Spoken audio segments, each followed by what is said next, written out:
पोखरी रे बुड़ी दुई भाईंकर मृत्यु। लमतापुर ब्लॉक कंचना ग्रामर निकट पोखरी रे अर्जुन कृषानी एवं लव कृषानी 7 वर्षर पुओ अमित एवं 8 वर्षर पपीन्द्र पोखरी रे बुड़ी मृत्युवरण करिसेंती। बिलरे कार्य करुथिले अर्जुन एवं लव।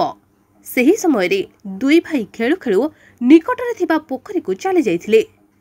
किछि समय परे दुई जन को खोजाखोजी परे मिली नथिले।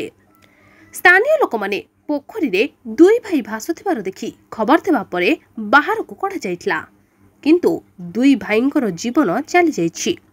ग्राम रे संपूर्ण शोकाकुल परिवेश सृष्टि होइथिबा बेले कांद बोबाळी रे गां दांड फाटी पडुछि।